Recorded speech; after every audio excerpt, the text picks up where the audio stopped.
यकीन की तलाश। रात का सुकूत बस्ती पर छाया हुआ था। परिंदे अपने घोंसलों में सो चुके थे और गलियों में महज हवा के हल्के झोंके चल रहे थे।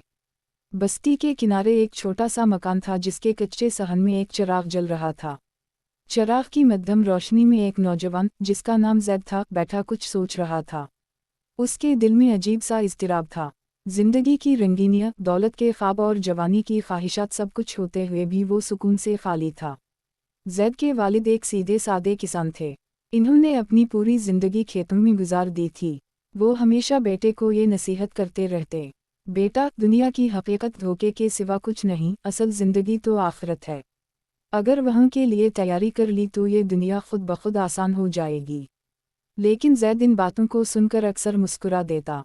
वो सोचता कि ये सब पुरानी किताबों की कहानियाँ हैं, हकीकत तो वो है जो आंखों के सामने है। महफिलें, खेल तमाशे, बाजारों की रौनक, दोस्तों की हंसी मजाक, यही सब तो जिंदगी है। लेकिन आज की रात कुछ मुख्तलिफ थी। उसके दिल में अजीब से सवाल उठ रहे थे, क्या वाकई मौत के बाद कोई जिंदगी है? क्या ये सब सच है कि इंसान को अपने अमाल का हिसाब देना होगा?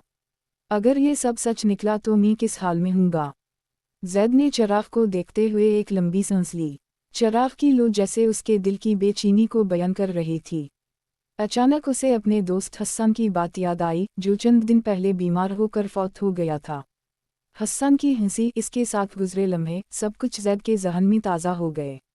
वो सोचने लगा, हसन कहाँ गया? क्या वो ख़त्म हो गया या कोई और दुनिया इसका इंतज़ार कर रही है? यही सवाल उसे एक नए सफ़र की तरफ ले जाने वाले थे। अगले दिन जैद करीबी मस्जिद गया। इमाम मस्जिद हाजी साहब एक निहायत नरम दिल और समझदार बुजुर्ग थे। जैद ने उनके पास जाकर कहा, हाजी साहब, मेरा दिल बहुत बेचैन है। मुझे बताएं, ये आखिरत की ज़िंदगी क्या हकीकत रखती है? हाजी साहब ने मुस्कुरा कर कहा, बेटा, ये सवाल अगर दिल से निकले तो यकीन की पहली सीढ़ी तय हो जाती है। आखिरत की हकीकत वो दिन है जब सब इंसान दोबारा जिंदा होंगे और अल्लाह के सामने अपने अमाल का हिसाब देंगे। दुनिया की दौलत, ताकत और शान व शौकत सब वहीं रह जाएगी। वहाँ सिर्फ नेकियां साथ जाएंगी। जैद ने झिझकते हुए कहा, लेकिन हाजी साहब, मैंने कभी इसको अपनी आंखों से नहीं देखा। मेरा दिल मानता ही नहीं। हाजी साहब ने चिराग की तरफ इशारा करते हुए कहा, ये रोशनी देख रहे हो? अगर कोई तुमसे कहे कि ये बगैर तेल के जल रही है तो क्या तुम मानोगे? नहीं ना। उसी तरह दुनिया का ये निज़ाम भी खुद ब खुद नहीं है। एक दिन इसका अंजाम है और इस अंजाम के बाद असल ज़िंदगी शुरू होगी। जैद खामोश रहा, लेकिन दिल में जैसे एक बीज बो दिया गया। उसी रात उसे एक ख्वाब आया। इसने देखा कि एक सुनसान मैदान है जहां लाखों लोग जुमा हैं। हर तरफ शोर है, लोग घबराहट में हैं। कोई कह रहा है, मेरे अमाल कहाँ हैं? कोई रो रहा है कि काश मैं दुनिया में एक नेकी कर लेता। जैद ने खुद को भी इस हुजूम में खड़ा पाया। इसके हाथ खाली थे, ना कोई नेकी, ना कोई दलील। अचानक आसमान से एक रोशनी उतरी और एक आवाज़ गूंजी, ये दिन वही है जिससे तुम गाफिल थे। जैद घबरा कर उठ बैठा। पसीना इसके माथे से बह रहा था। वो बार बार सोचता रहा कि यह ख्वाब हकीकत के कितना करीब हो सकता है। अगले दिन उसने फैसला किया कि वो इस मौजू को मज़ीद समझेगा। वो मुख्तलिफ उलमा से मिला, कुरान के तर्जुमे पढ़ने लगा और दिल में एक अनजानी कैफियत जागने लगी। अब जब वो किसी जनाजे को देखता तो उसे यूं लगता जैसे कोई पैगाम उसे याद दिला रहा है। जब वो किसी बीमार को देखता तो दिल कहता कि दुनिया की ताकत कुछ नहीं, असल ताकत इस रब के पास है जिसने मौत और ज़िंदगी को पैदा किया। वक्त गुजरता गया और जैद का दिल आहिस्ता आहिस्ता बदलने लगा। अब वो रात को बिस्तर पर लेटकर दुआ करता, या अल्लाह, मुझे सच्ची हिदायत दे। मेरा दिल मजबूत कर दे ताकि मैं आखिरत पर यकीन ला सकूं। जैद के दिल में अब वो पुरानी बेफिक्री बाकी ना रही थी। इसके दोस्त उसे बुलाता कि चलो खेलने चलते हैं या बाजार में वक्त गुजारें, लेकिन वो अक्सर किसी बहाने से इनकार कर देता। अब इसे उन हंसी मजाक की महफिलों में मज़ा नहीं आता था। जब भी वो बैठता तो दिल कहता, कल को ये सब हंसी हंसू में बदल जाएगी। एक दिन इसके करीबी दोस्त आरिफ ने कहा, जैद, तुम इतने बदल क्यों गए हो? पहले तो सबसे आगे होते थे, अब अलग थलग हो गए हो। जैद ने गहरी नज़र से उसकी तरफ देखा और बोला, आरिफ, कभी सोचा है कि हम सब कहाँ जा रहे हैं? ये सब खेल तमाशे कब तक? आखिर एक दिन तो मौत आने वाली है, फिर हम किस हाल में होंगे? आरिफ हंसने लगा, भाई, ये सब मौलवियों की बातें हैं। मौत के बाद कुछ नहीं होता, सब यहीं ख़त्म हो जाता है। जैद को आरिफ की ये बात चभी। इसने नरम लहजे में कहा, अगर वाकई सब खत्म हो जाता है तो क्या नुकसान है कि हम नेकियां कर लें, और अगर आखिरत है और हमने तैयारी ना की तो सोचो क्या हाल होगा। आरिफ खामोश हो गया, लेकिन जैद के दिल में ये बात मजीद पुख्ता हो गई कि उसे अपनी ज़िंदगी का रुख बदलना है। अगले दिन जैद मस्जिद में गया। नमाज के बाद हाजी साहब ने सूरा यासीन की चंद आयत पढ़ी जिनमें क़ियामत के मनाजिर बयान हुए थे। जैद के रौनगटे खड़े हो गए। इसे लगा जैसे ये अल्फाज खास उसी के लिए नाज़िल हुए हों। वो सोचने लगा, अल्लाह ने इंसान को पैदा किया, इसकी हिदायत के लिए किताबें उतारीं, नबी भेजे, तो फिर ये सब महज खेल कैसे हो सकता है। इस रात फिर एक ख्वाब ने उसे झंझोड़ दिया। इसने देखा कि एक पल है जिसके नीचे आग के शोले लपक रहे हैं। लोग एक एक करके इस पल से गुजर रहे हैं।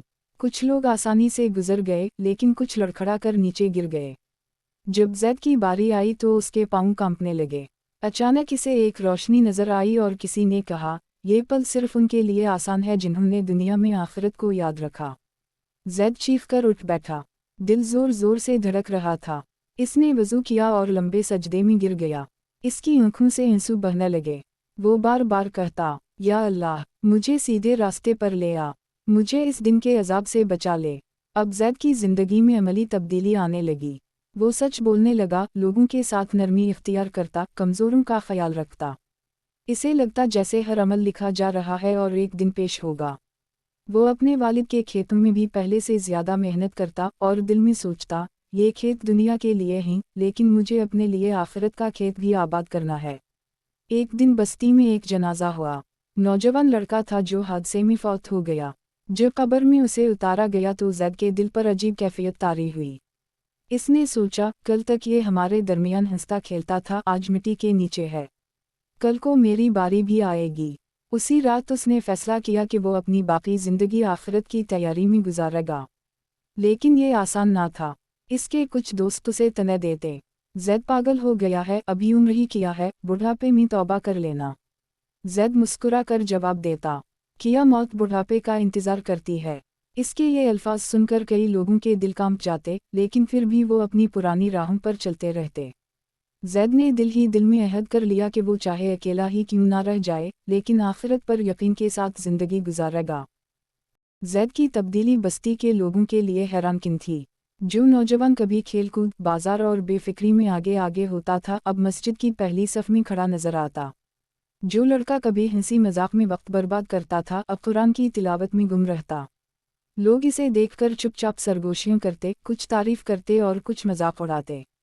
एक दिन इसका करीबी दोस्त इमरान इसके पास आया और बोला, जैद, तुमने अपनी ज़िंदगी इतनी मुश्किल क्यों बना ली है? देखो, हम सब मज़े कर रहे हैं और तुम बस आखिरत आखिरत करते रहते हो। जैद ने सुकून से जवाब दिया, इमरान, ये मज़े कल ख़त्म हो जाएंगे। मौत सब के दरवाजे पर खड़ी है। मैंने ख्वाब में देखा है कि वो दिन कितना सख्त होगा। मैं नहीं चाहता कि इस दिन खाली हाथ खड़ा रहूं। इमरान ने कहा लगाया, यार, तुम्हारे ख्वाब ही तुम्हें पागल कर देंगे। हमने तो कभी कुछ नहीं देखा। जैद ने नरम लहजे में कहा, इमरान, तुमने हवा को देखा है? नहीं, लेकिन तुम इसके असरात को महसूस करते हो। उसी तरह आखिरत को भी दिल महसूस करता है। अगर दिल जाग जाए तो सब कुछ साफ नजर आता है। ये बात सुनकर इमरान कुछ लम्हे के लिए खामोश हो गया, लेकिन फिर कंधे उचका कर चल दिया। जैद के वालिद इस तब्दीली पर खुश थे। वो अक्सर बेटे को दुआ देते, अल्लाह तुम्हें ईमान पर कायम रखे। लेकिन वालिदा कभी कभी फ़िक्रमंद हो जाती, बेटा, तुम जवान हो, अभी दुनिया भी देखनी है। जैद मुस्कुरा कर कहता, अम्मा, ये दुनिया तो लम्हा भर का सफ़र है। असल ज़िंदगी वो है जिसमें ना मौत होगी ना बीमारी। मैं उसी की तैयारी कर रहा हूँ। एक दिन बस्ती में कहता पड़ गया। बारिशें ना हुई और खेत सूखने लगे। लोग परेशान थे कि अब क्या होगा। जैद ने सबको जुमा किया और कहा, ये आजमाइश है, हमें अल्लाह की तरफ रुजू करना होगा। आओ सब मिलकर दुआ करें। लोग हैरान थे कि एक नौजवान ये बात कर रहा है, लेकिन इसके जज्बे ने सबको मुतासिर किया। सब ने मस्जिद में जुमा होकर बारिश की दुआ की। जैद के दिल में अजीब सुकून था। वो सोच रहा था कि ये वक्त भी गुजर जाएगा, असल कामयाबी वही है जो आखिरत में मिलेगी। कुछ दिन बाद बारिश हुई और खेत हरे हो गए। लोगों ने कहा, जैद की बात सच निकली, दुआ से बरकत आई। इस वाक़ये के बाद कई नौजवान उसके करीब आने लगे। वो इससे पूछते कि ईमान कैसे मजबूत होता है। ज़ैद इन्हें कुरान की आयत सुनाता, रसूल सल्लल्लाहु अलैहि वसल्लम की अहादीस बताता और कहता, यकीन दुआ से आता है, जिक्र से आता है, नेकी करने से आता है। जब तुम नेकी करते हो तो दिल हल्का हो जाता है और जब बुराई करते हो तो दिल पर बोझ बढ़ जाता है। लेकिन आजमाइशें ख़त्म नहीं हुई। एक दिन ज़ैद पर झूठा इल्ज़ाम लगा कि इसने बाजार में किसी से सख्ती की है। लोग इसके खिलाफ बातें करने लगे। ज़ैद का दिल टूट गया लेकिन उसने सब्र किया। रात को उसने अल्लाह के हुजूर दुआ की, या अल्लाह तू जानता है मैं बेकसूर हूँ, मेरा सहारा सिर्फ तो है। कुछ दिन बाद हकीकत सामने आ गई और इल्ज़ाम लगाने वाला खुद शर्मिंदा हुआ। ज़ैद का यकीन मज़ीद बढ़ गया कि अल्लाह अपने बंदे को कभी तन्हा नहीं छोड़ता। अब ज़ैद को ये एहसास होने लगा कि आखिरत का यकीन सिर्फ ज़बान से कहने का नाम नहीं, बल्कि ये वो रोशनी है जो इंसान को अंधेरों में रास्ता दिखाती है।